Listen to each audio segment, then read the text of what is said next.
Good morning, squirrels and squirrelettes. You like fiber spider. Let's see. I went to go on Krista's this morning and I forget that they don't change time, so we were an hour early, but that was great. Better early than late. Then I decided I better get on here and do this right quick.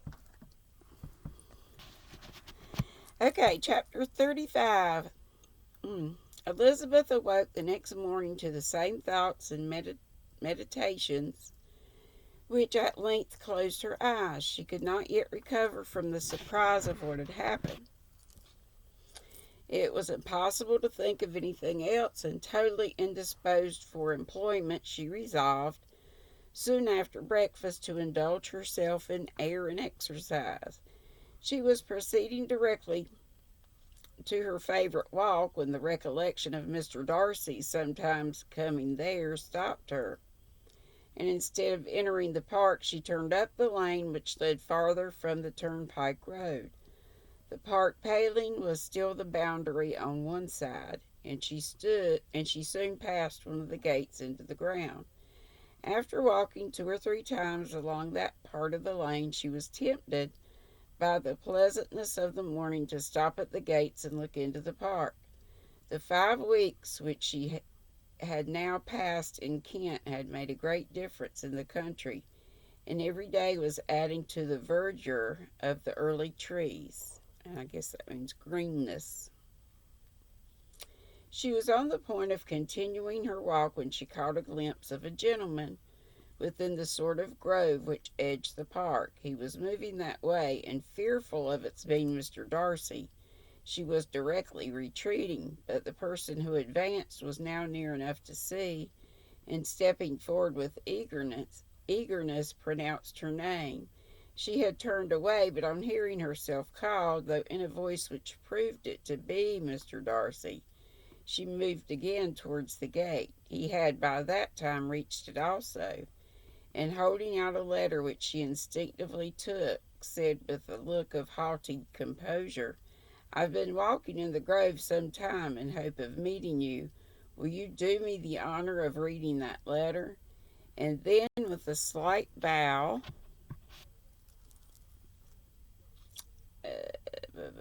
turned again into the plantation and was soon out of sight. With no expectation of pleasure, but with the strongest curiosity, Elizabeth opened the letter, and to her still increasing wonder perceived an envelope containing 2 sheets of letter paper written quite through in a very close hand. The envelope itself was likewise full. Pursuing her way along the lane, she then began it. It was dated from Rosings at 8 o'clock in the morning, and was as follows: "Be not alarmed, madam, on receiving this letter, by the apprehension of its containing any repetition of those sentiments or renewal of those offers which were last night so disgusting to you. I write without any intention of paining you, or humbling myself by dwelling on wishes which, for the happiness of both, cannot be too soon forgotten, and the effort which the formation and the perusal of this letter must occasion should have been spared had not my character required it to be written and read.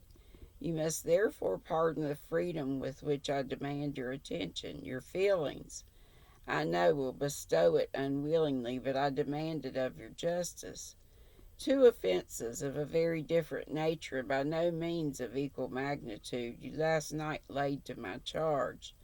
The first mentioned was that, regardless of the sentiments of either, I had detached Mr. Bingley from your sister, and of the other, that I had, in defiance of various claims, in defiance of honour and humanity, ruined the immediate prosperity, and blasted the prospects of Mr. Wickham, wilfully and wantonly to have thrown off the companion of my youth, the acknowledged favourite of my father, a young man who had scarcely any other dependence than on our patronage, and who had been brought up to expect its exertion, would be a depravity to which the separation of two young persons, whose affection could be the growth of only a few weeks, could bear no comparison.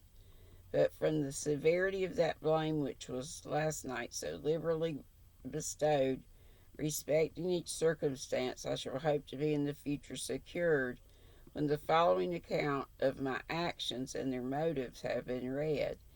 If in the explanation of them, which is due to myself, I am under the necessity of relating feelings which may be offensive to yours, I can only say that I am sorry.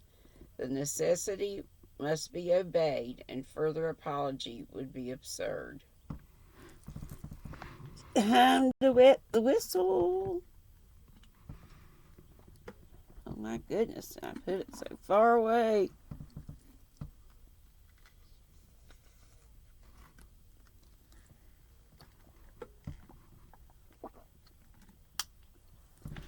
Sorry for the close up on the wrinkles.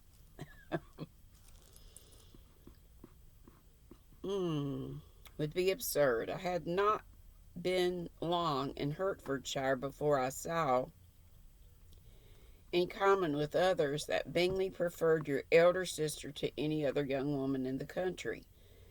But it was not till the evening at the dance at Netherfield that I had any apprehension of his feeling a serious attachment. I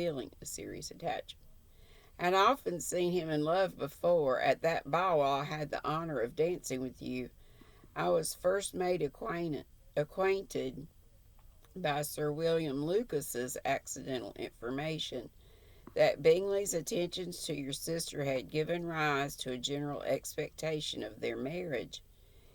He spoke of it as a certain event, of which time alone could be undecided. From that moment I observed my friend's behaviour attentively, and I could then perceive that his partiality for Miss Bennet was beyond what I had ever witnessed in him.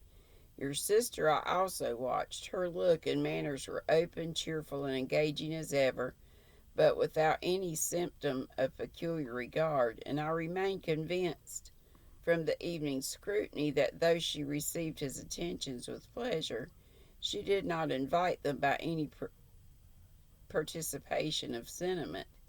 If you have not been mistaken here, I must be in error.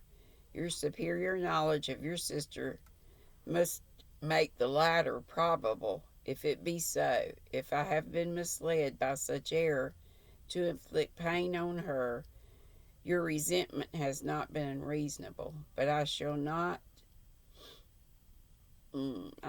scruple to assert that the serenity of your sister's countenance and air was such as might have given the most acute observer a conviction that, however amiable her temper, her heart was not likely to be easily touched. That I was desirous of believing her indifferent is certain, but I will venture to say that my investigation and decisions are not usually influenced by my hopes or fears. I did not believe her to be indifferent because... Here he comes! Let's see.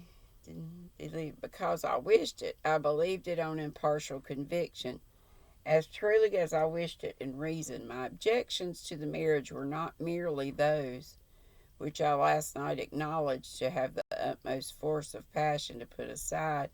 In my own case, the want of connection could not be so great an evil to my friend as to me. But there were other causes of repugnance, causes which, though still existing, and existing to an equal degree in both instances, I had myself endeavoured to forget, because they were not immediately before me. These causes must be stated, though briefly. The situation of your mother's family, though objectionable, was nothing in comparison to that total want of propriety, so frequently, so almost uniformly betrayed by herself, by your three younger sisters, and occasionally even by your father. Pardon me, it pains me to offend you, but amidst your concern for the defects of your nearest relations, and your displeasure at this representation of them, let it give you consolation to consider that, to have conducted yourself so as to avoid any share of the like censure, is praise no less generally bestowed on you and your elder sister than it is honorable to the sense and disposition of both. I will only say farther that from what had passed that evening, my opinion of all parties was confirmed, and every inducement heightened which could have led me before to preserve my friend from what I esteemed a most unhappy connection. He left Netherfield for London on the day following, as you, I am certain, remember, with the design of soon returning. The part which I acted is now to be explained. His sister's uneasiness had been equally excited with my own. Our Our coincidence of feeling was soon discovered, and alike sensible that no time was to be lost in detaching their brother, we shortly resolved on joining him directly in London. We accordingly went, and there I readily engaged in the office of pointing out to my friend the certain evils of such a choice. I described and enforced them earnestly, but however this remonstrance might have staggered or delayed his determination, I do not suppose that it would ultimately have prevented the marriage had it not been seconded by the assurance that I hesitated not in giving of your sister's indifference. He had before believed her to return his affection with sincere, if not equal, regard, but Bingley has great natural modesty with a stronger dependence on my judgment than his own. To convince him, therefore, that he had deceived himself was no difficult point. To persuade him against returning to Hertfordshire, when that conviction had been given, was scarcely the work of a moment. I cannot blame myself for having done thus much. There is but one part of my conduct in the whole affair on which I do not reflect with satisfaction. It is that I condescended to adopt the measures of art so far as to conceal him from your sister's being in town. I knew it myself, as it was known to Miss Bingley, but her brother is even yet ignorant of it. That they might have met without ill consequences, perhaps probable, but his regard did not appear to me enough extinguished for him to see her without some danger. Perhaps this concealment, this disguise was beneath me. It is done, however, and it was done for the best. On this subject I have nothing more to say, no other apology to offer. If I have wounded your sister's feelings, it was unknowingly done, and though the motives which governed me may to you very naturally appear insufficient, I have not learnt to condemn them. With respect to that other more weighty accusation of having injured Mr. Wickham, I can only refute it by laying before you the whole of his connection with my family. Of what he has particularly accused me, I am ignorant, but of the truth of what I shall relate, I can summon more than one witness of undoubted veracity. Mr. Wickham is the son of a very respectable man, who had many years the management of all the Pemberley estates, and whose good conduct in the discharge of his trust naturally inclined my father to be of service to him, and on George Wickham, who was his godson, his kindness was therefore liberally bestowed. My father supported him in school,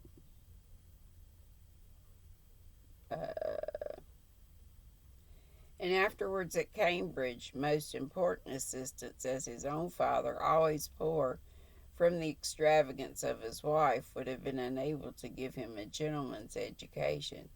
My father was not only fond of this young man's society, whose manners were always engaging. He also had the highest opinion of him, and hoping the church would be his profession, intended to provide for him in it.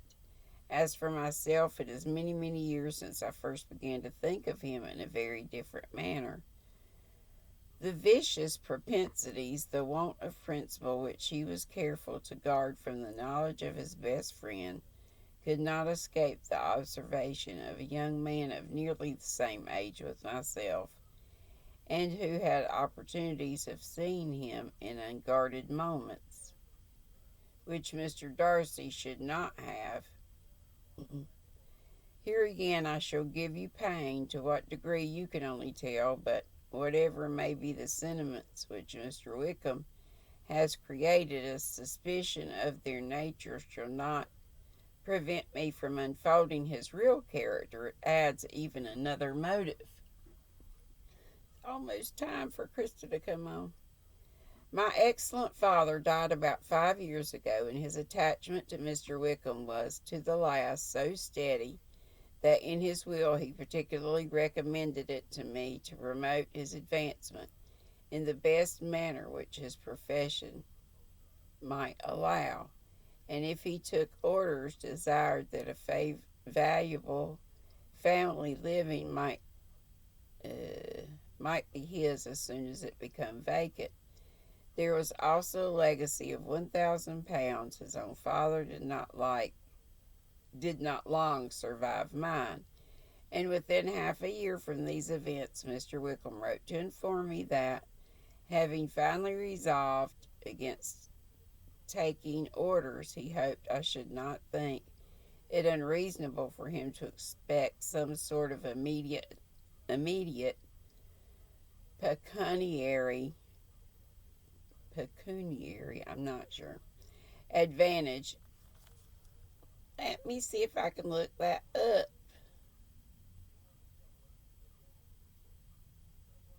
Come on, get it. Sorry for the delay. I have this thing, I tell you what. Now I've lost the word. Here it is. I have to chase it. Okay. Oh, shoot. It went away. Doggone it. Where did it go? I'm sorry. There it is. I swear you have to chase these words sometimes. Come on.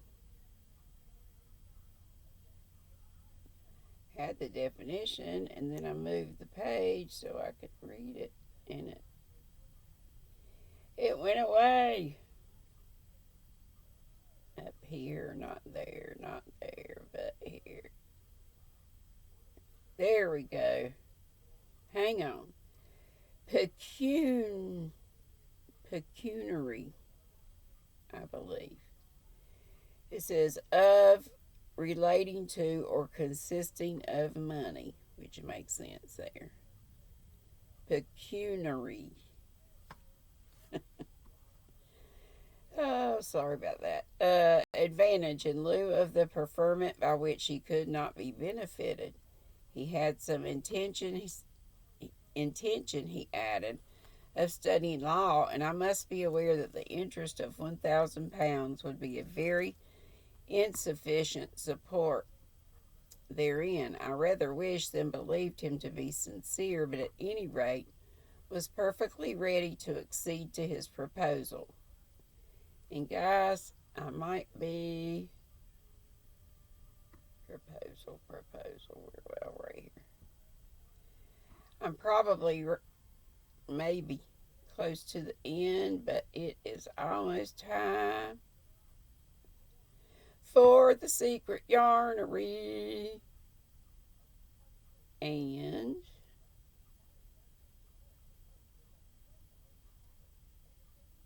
I would like to be there. So I may come back today and finish, or I may wait till tomorrow. We'll see. I have still